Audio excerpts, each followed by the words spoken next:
Hello and welcome to Dragnet Live from OTRGold.com. I'm your host, Austin Bach. Thank you for being here. If this is your first stream, we're here most every Monday, Wednesday, and Friday at 9 a.m. Pacific, listening to one episode of Dragnet until we have listened to all 310 episodes currently available. Today we're listening to episode 156. The title is The Big Whiff. Excuse me. It's about a woman that is found dying in a vacant lot. Her identity is unknown, and the police are tasked to investigate. Quick shout out and hello to Film Noir Buff, So Over It, Nell, Mary, Sam, Paul, and Addie, and Chris. Already in chat, I think I got to everyone. Thank you for being here early. What I gotta say? Oh, so Friday. This is the final stream of this week. I've got a conflict on Friday and also on Monday, so we're gonna be jumping a bit. So our next stream after this will be a week from today. It'll be next Wednesday. Hang on, let me check my audio here.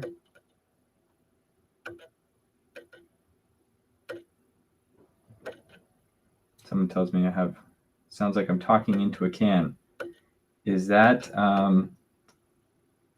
someone confirm if I'm sounding normal or if I'm sounding odd?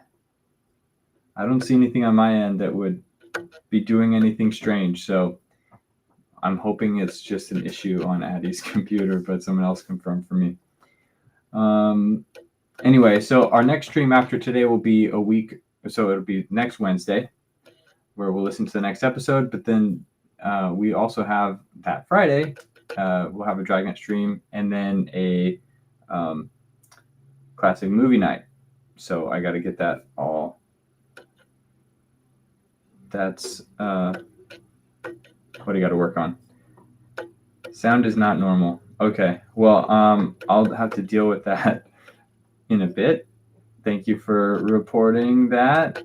I don't know what to do right now. So I'm just going to share my screen. We'll get started. Hopefully the episode audio sounds fine. Please tell me once it starts playing.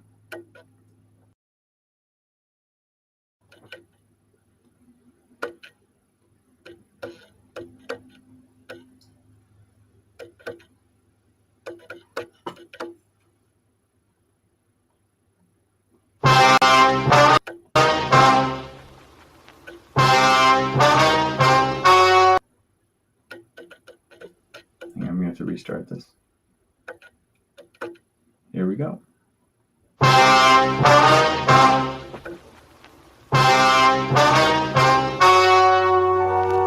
story you are about to hear is true. The names have been changed to protect the innocent. Fatima Cigarettes, best of all king-size cigarettes, brings you Dragnet on both radio and television.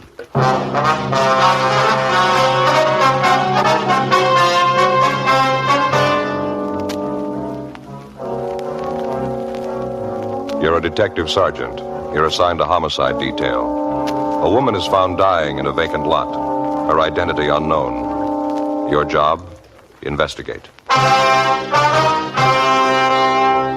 Compare Fatima with any other king-size cigarette. Yes, compare Fatima with any other king-size cigarette. 1.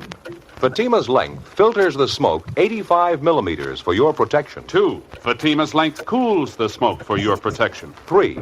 Fatima's length gives you those extra puffs, 21% longer than standard cigarette size. Fatima gives you more for your money. And in king-size Fatima, you get an extra mild and soothing smoke, plus the added protection of Fatima quality. Buy Fatima in the bright, sunny yellow pack.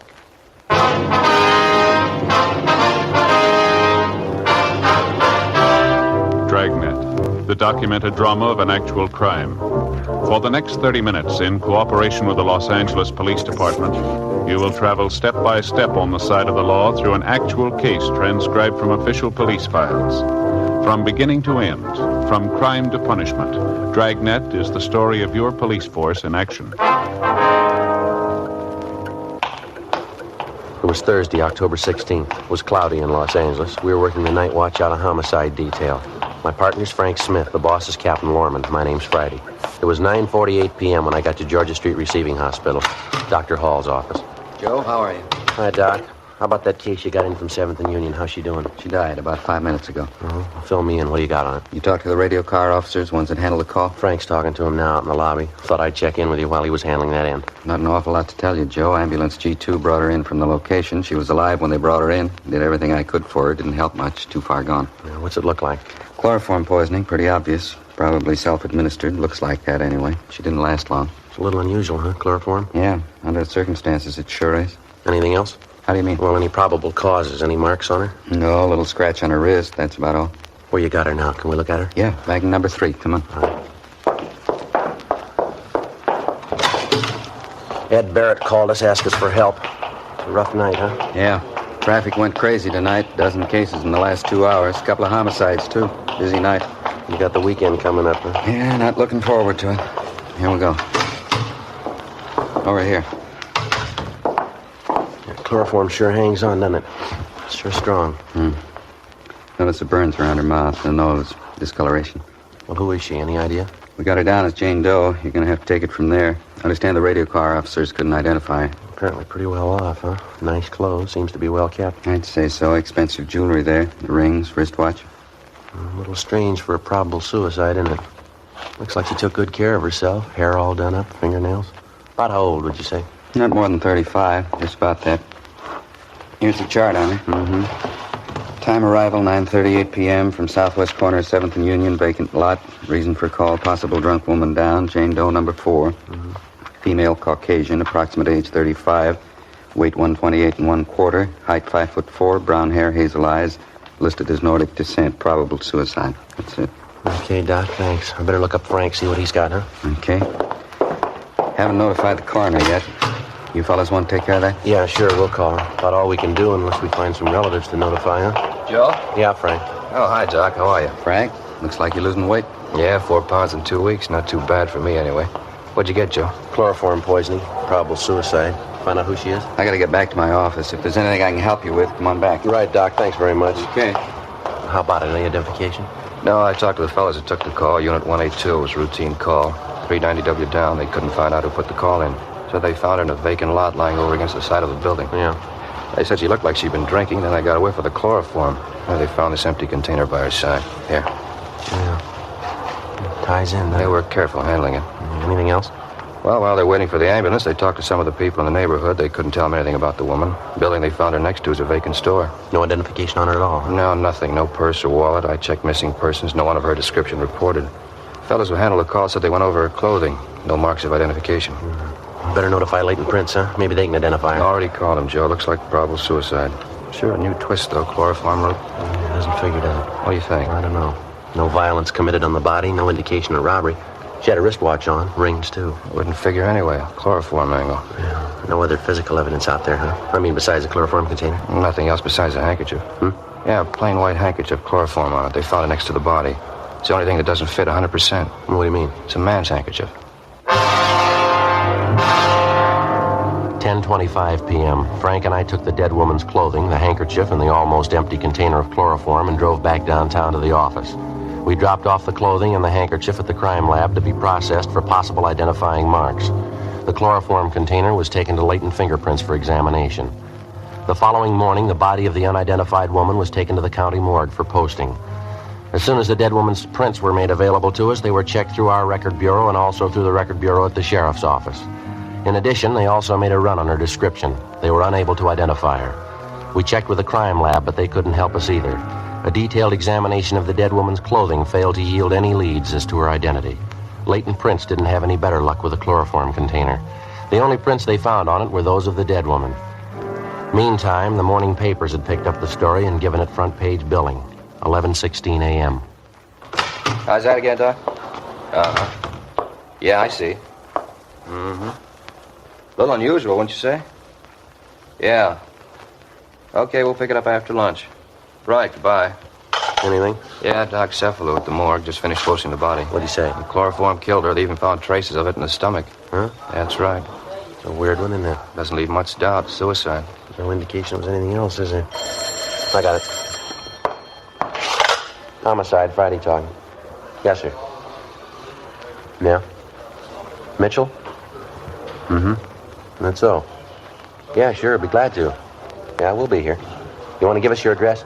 Hello? Oh, here we go. What was it, Joe? Somebody by the name of James Mitchell. He's on his way down to see us, wants to talk to us about the dead woman. Yeah? He says he killed her.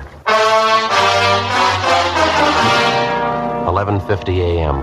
While Frank and I waited around for Mitchell to show up, we checked his name through R&I, but we were unable to find anything on him. A few minutes before 1 p.m., a short, blonde-haired man in a blue serge suit entered the squad room and asked for us. He introduced himself as James Mitchell. Frank and I took him to the interrogation room where we started to question him. He told us he was a steel worker by trade, currently unemployed. He said he was originally from Alabama, that he'd been in California for approximately 2 years. After that, he lapsed into silence. We tried to question him about the dead woman, but we made little headway. The only admission we could get from him was that he killed the woman. Outside of that, he refused to say anything. Now, how about it, Mitchell? What's the trouble? You called us, volunteered a confession. You said you killed the woman. You wanted to tell us a story. Now, why don't you answer our questions? Jim, how about it? Aren't you feeling well? You want us to call a doctor?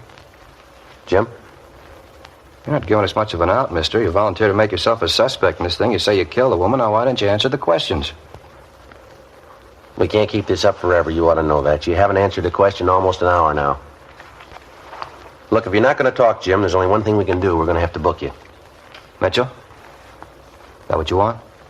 Go ahead and book me. I killed her. Go on, book me. Well, why can't you tell us the story? Now, you admit you killed the woman. Why won't you tell us about it? Why should I?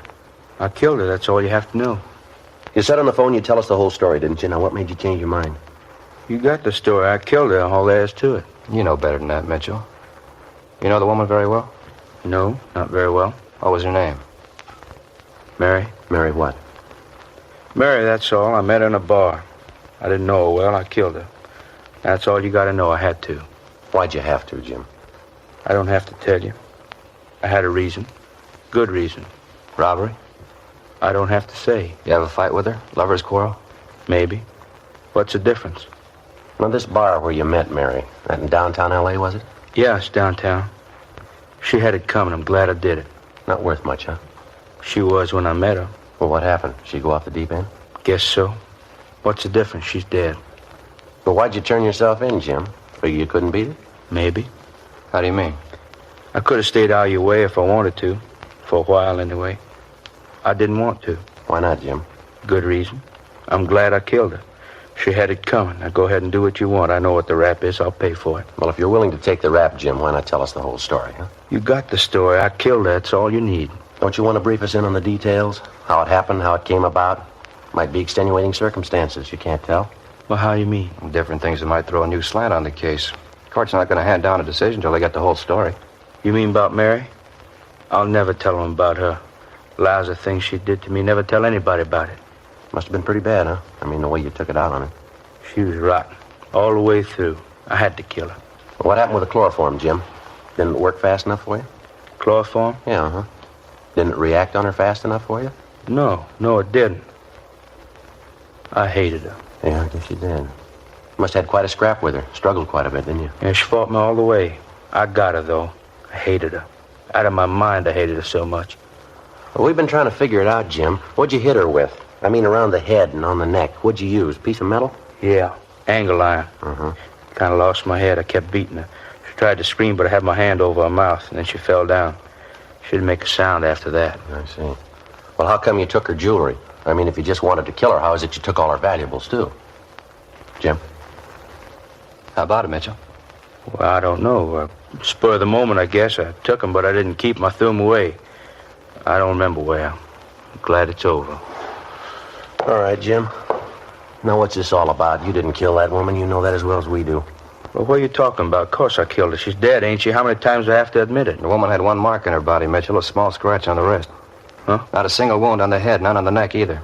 Well, I killed her. That's all you got to know, not saying anything else. All the woman's valuables weren't taken either, Jim. She was found with a couple of rings on her hands, an expensive watch, a bracelet, too. Now, come on, Jim. What's the angle here? You can't prove I didn't do it. You can't prove that. I think we can. Now, why can't you just take my word for it? It's the queerest setup I ever saw. I'm willing to admit I killed her, and you won't believe me. What kind of cops are you, anyway? Where'd you spend last night, Jim? Where were you? I don't know. I don't remember. You remember. Now, how about it? It's the queerest setup I ever saw. Whole town, you wouldn't believe it. Yeah? Look, I come here from Alabama. I told you that. I've been here for 22 months. A long time. It's almost 2 years. Queerest town I ever saw. Thousands of people all over, millions of them. People all around you, all over the place, everywhere you go. I didn't know any of them. Not a one. They didn't know me. 22 months. Couldn't get to know nobody. I still don't. They don't know me either. Yeah. Tried to get acquainted. Just seemed I never could. Nobody knew me. Nobody cared. They didn't even know who I was. Well, what kind of town is that? 22 months right here. They don't even know who I am. Nobody knows. Living alone, you just get sick of it. Get sick and tired of it. That's what brought all this on, huh? Well, I mean, at least they'll notice me. They'll know I'm here. I killed a woman. They'll know who I am now. You ever spend any time in a hospital, Mitchell? Institution? Now, what'd you have to ask that for? Just because I want to know people, want to notice me? That doesn't make me crazy. Can't be alone all the time. You got to have somebody notice you. Were you ever in an institution, Jim? Just once, only a couple of months. It wasn't anything. Look, can't you just forget what I said? I mean, I told you I killed the woman. The paper's going to be out pretty soon, pictures and things, probably a big write-up. Yeah. Well, can't we let it go at that? I killed her. Just forget the rest? No, I'm afraid not. Why not? We'll just make out it's that way. People get to know me anyway. At least they'll know I'm around. I won't be alone. There's no use worrying, Jim. Huh? You won't be alone anymore. 1:38 p.m. We continued to question the self-accused suspect, James Mitchell, and he finally told us that he'd been confined for a period of 18 months in a state mental hospital in Alabama. That had been more than 3 years before. The questioning also left no doubt in our mind that Mitchell had nothing at all to do with the death of the unidentified woman. A sister of Mitchell's living in Alabama was contacted, and she agreed to come out west as soon as possible to look after her brother. In the meantime, he was delivered to the care of psychiatrists at the county hospital. The incident of a man confessing guilt of a crime of which he's wholly innocent certainly wasn't anything new. Like police officers all over the country, all over the world, we've come to accept it as almost a routine part of a criminal investigation. Most of the time, the would-be criminal's suffering with mental trouble. Sometimes it's a thirst for notoriety. In any event, they all have to be checked, every one of them. It means time, trouble, and money. Hours of cautious interrogation. More hours of checking stories that have basis only in the imagination of a sick mind. They slow the investigation, they waste hundreds of man-hours, but like anonymous leads or would-be witnesses, they can't be ignored. It's part of the job. Saturday, October 18th, the newspapers continued to cooperate by giving us front-page space to the story of the unidentified woman. Joe? Yeah, how'd you do? Nothing. Identification wasn't even close. How about Brian and Lopez? What'd they do on that call of theirs? Well, they're over at the morgue now with a boy, 16-year-old. Kid was pretty wrought up when he came in. We sure had a parade of them. All last night, all this morning. Well, it doesn't hurt our chances any. The more, the better. I suppose so. Not going to make much headway if we can't identify her. Any answers on the all points we got out on it? Yeah, 4 of them. They all been checked. Nothing. Chewing gum, Joe? New kind, tangerine flavor. No, thanks. How about that check of the hospitals around town? Anything show up there yet? No, not so far. The scar on the woman's leg was from an operation, all right. Doc figures it might not have been done in a hospital, though. It was a minor operation. Could have been done in a doctor's office, maybe. That'd stop it, sure. Tough enough checking hospitals for a record of the operation. Next to impossible to check every doctor in town for it. Well, even then we could miss. Don't know where the woman's from. She could have had the operation done anywhere. I'll get it. Homicide, Friday talking. Yeah, Tom. I know. You did? That's so. Yeah, okay, fine. You bet. Thanks, Tom. It was Brian. He and Lopi are driving that boy over to Georgia Street, the 16-year-old. What happened? Well, they took the boy to the morgue. They showed him the body, asked him if he recognized it. What'd she say? It's his mother. 2:05 p.m. Frank and I left the office and drove over to Georgia Street Receiving Hospital. The 16-year-old boy who had identified the dead woman as his mother was being treated for shock and hysteria. The youngster told Brian and Lopez that his name was Arnold Hopkins and that he'd been living with his mother at a Norwood Street address. After he was given a sedative and recovered himself a bit, the boy was driven to the home of his aunt and uncle out near Barnesdale Park. That night, Frank and I called on the boy and found him sufficiently recovered to answer a few questions. He confirmed his identity of the body he'd viewed that afternoon as that of his mother, Mrs. Jeanette Hopkins. He said he was an only child and that his father was dead. He told us his mother had been working for the past 6 years as coast representative for an Eastern cosmetics firm. We asked him what had happened the night his mother disappeared. The phone just rang about, when we were finishing dinner. About 8 o'clock, maybe quarter after. Well, when Ma hung up, she said something important come up. She had to go out to see somebody. She said she had to see him right away. She got her coat and left. It's the last time I saw her. Well, who was she going to see, Arnold? Did she tell you? No, she didn't. I heard her talking on the phone, though. Heard her say Leo. She said it a couple of times. Leo. Where was she going to meet this person, Arnold? Did you happen to overhear that? No, I didn't. I think she said, "Okay, I'll meet you there, Leo," and she hung up. Then she got her coat, kissed me goodbye, and she went out. Did she leave on foot or was she driving, you remember? Oh, on foot. My mother didn't drive. Who's Leo, so? Your mother ever talk about him? Heard her talking to him on the phone a couple of times. That's about all. Well, do you know where he lives? What he looks like? Can you tell us anything about him at all? No, sir, nothing. I wouldn't know him if I saw him.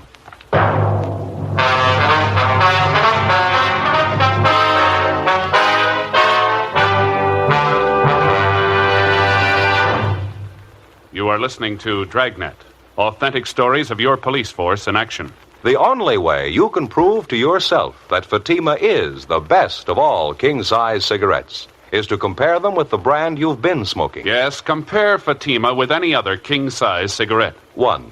Fatima's length filters the smoke 85 millimeters for your protection. 2. Fatima's length cools the smoke for your protection. 3. Fatima's length gives you those extra puffs, 21% longer than standard cigarette size. Your money back plus postage. If you're not convinced, Fatima is better than your present king-size cigarette. Just return the pack and the unsmoked Fatimas by August 1st, 1952. Fatima, Box 37, New York 1. More and more of your friends are switching to king-size Fatimas every day. Compare them yourself tomorrow. Buy Fatima in the bright, sunny yellow pack and enjoy the added protection of Fatima quality.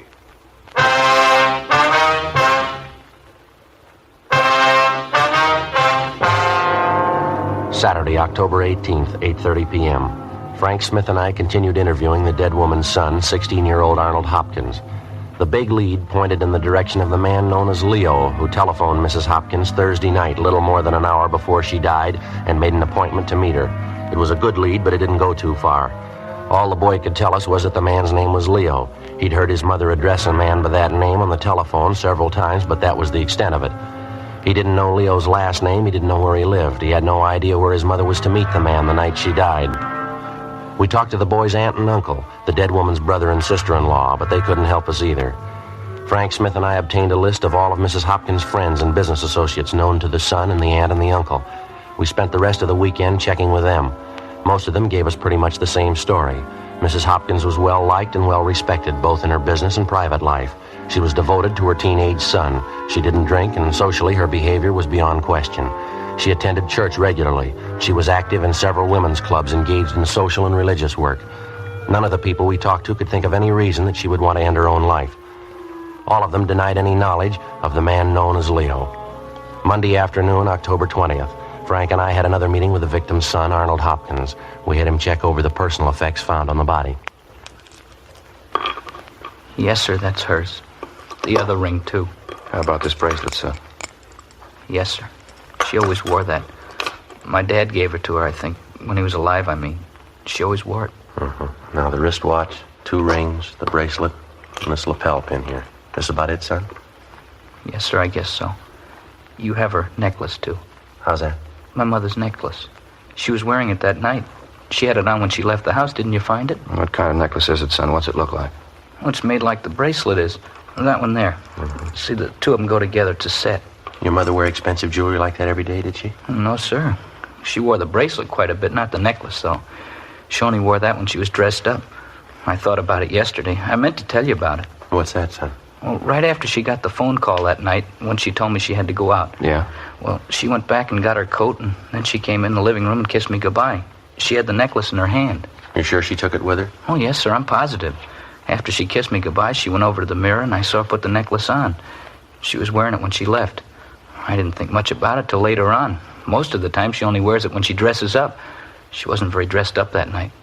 Joe? Yeah. Can you describe the necklace for us, son? Exactly what it looks like? Yes, sir, I think I can. When you saw your mother with a necklace on, did you think to ask her about it? Yeah, I did. She said she was wearing it because she wanted to look pretty. She was going to meet a good friend. And she didn't say where? No, sir. I guess she was wrong, huh? About her necklace, I mean. No, son. About her friend.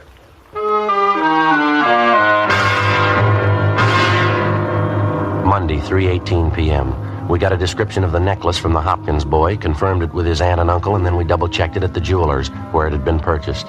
After that, we contacted the pawn shop detail and burglary division. The necklace and its description was put on the stolen property list, and copies were sent to second-hand jewelry stores and pawn shops throughout the area. We also got out a broadcast and an APB on it. 4:15 the following afternoon, we got a reply from the San Diego Police Department. A pawn shop owner down there had reported taking in the necklace the Friday before, which matched the description of the one we were looking for. The man who pawned the necklace listed his name in the pawn shop's buy book as Raymond Butler. San Diego officers had checked out the home address that he'd given. It was a vacant lot.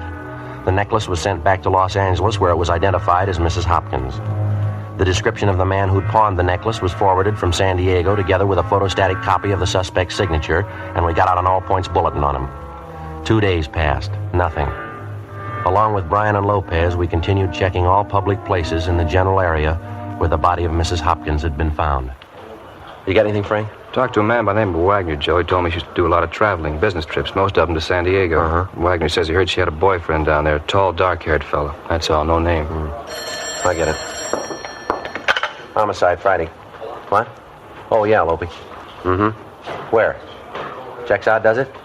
Yeah, that's good. Fine. Okay, thanks, Lopey. Yeah, right away. Anything, Joe? Lopez, he and Brian just checked a bar out in the neighborhood where the body was found. They talked to the bartender in the place, showed him the description of the man who pawned the necklace. Bartender says he knows the man. You sure? Pretty sure. He told Brian and Lopey that the man's either a boxer or a wrestler, something like that anyway. You know the man's name, where he lives? Says his name's Taylor, no home address. You know his first name? Yeah, Leo. 1:25 p.m. After interviewing 4 other people who were in the bar the night of Mrs. Hopkins' death, Lopez and Brian checked back in at the office. They told us that at least one of the 4 persons they talked to, in addition to the bartender, was sure that the description of the suspect who pawned the necklace fitted a man known as Leo Taylor, who was in the bar the previous Thursday night. He was seen in the place between 8:30 and 9 p.m., and he was seen with a woman answering Mrs. Hopkins' general description. The bartender had no idea where the man lived, but he seemed fairly certain of the man's name, Leo Taylor, and his occupation, either wrestling or boxing. 5:05 p.m. We made a run on Taylor's name and description through R&I, and we got a make. We checked his handwriting, and that matched out also. He had 1 previous arrest for assault and disorderly conduct. His residence was a West 11th Street address. We checked it out, but he'd moved 6 months before. The landlady had no forwarding address on him, but she told us one of the places he used to frequent was a gym on South Olive down near Olympic. We ran it down. How about it? All right, come on. I'm getting tired of punching the bag. Come on. I checked with a fellow in the office over there, Joe. Says the man we want's taking a shower back there, locker room. All right. Sure. In here? Yeah. Go ahead. Yeah. Hey, excuse me. Your name Leo Taylor? How's that? I said, are you Leo Taylor? Yeah, that's right. What is it? Police officers would like to talk to you. Oh, I'm taking a shower right now. You want to wait a while? Won't keep, Taylor. We want to talk to you now. All right. All right, what's the rush? What's it all about? I want to talk to you downtown. What do you want me downtown for? A routine check. Like to ask you a few questions. About what? Jeanette Hopkins? That's so? What about her? When's the last time you saw the woman, Taylor? I don't know. A couple of months ago. At least that. Why? We can talk about it downtown. Well, let's talk now. It'll take me a little time to get dressed. What's the pitch? You know as well as we do. You want to throw me that shirt, Mac? Thanks. What do you mean I know as well as you do? Know what? No rush, Leo. We can talk downtown. I read about it in the papers. It's a terrible thing. I was going to look her up one of these days. It's too bad. You live in Los Angeles, Taylor? Yeah, why? Ever get down to San Diego? Once in a while, not too often. You don't think I had anything to do with it, do you? How do you mean, Leo? With what? I mean, Jeanette, she's dead. You don't think I had a hand in it, do you? I tell you, I'm on a level with you, Leo. We've been on this thing a week. We've got you placed in San Diego. We've got you placed here. You say you haven't seen Mrs. Hopkins for 2 months. We can do a lot better than that. You were with her in San Diego 2 weeks ago. You were drinking with her in a bar out there last Thursday night. You were with her 20 minutes before she died. We got all we need, Leo. Got my coat there, Graven? Check the pockets, Frank. Yeah. Gonna take a lot of proof. I guess you know that. Gonna take a lot of it. We got it. You better have. Let's see. Keys, wallet, comb. Yeah. Okay, let's go. No, just a minute, Leo. Yeah? Pawn ticket here. You forgot it.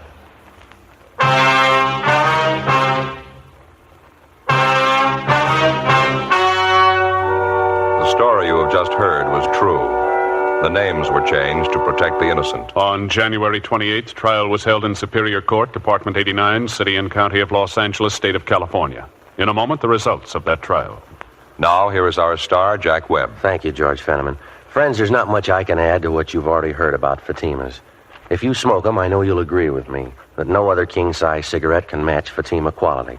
Now, if you haven't tried them yet, prove it to yourself. Buy a pack and give them a try. I wish you would kind of check up on what we've been telling you. Compare Fatima's with any other king-size cigarette. You'll like Fatima's better flavor and aroma. It's extra mild and soothing smoke. And you'll find Fatima gives you more for your money. Yes, sir. In Fatima, the difference is quality. Buy a pack tomorrow. Fatima.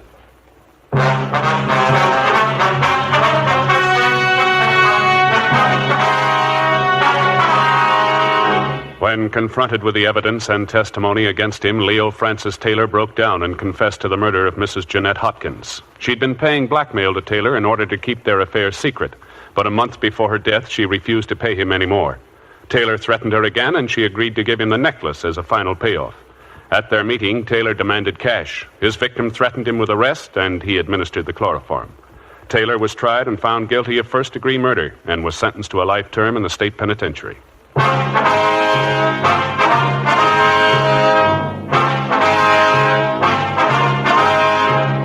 You have just heard Dragnet, a series of authentic cases from official files. Technical advice comes from the Office of Chief of Police W.H. Parker, Los Angeles Police Department. Technical advisors Captain Jack Donahoe, Sergeant Marty Wynn, Sergeant Vance Brasher. Heard tonight were Herb Ellis, Mick Perrin, Gil Stratton, Jack Crucian. Script by Jim Mosey. Music by Walter Schumann. Hal Gibney speaking. King-size Fatima, made by the same people who make popular Chesterfield cigarettes, has brought you Dragnet, transcribed from Los Angeles.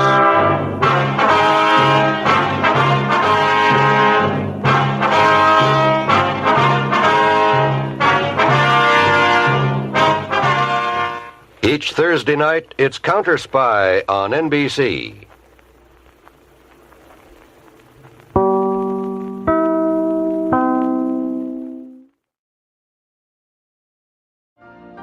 You've been listening to the OTR Gold Network. Find more classic radio at otrgold.com.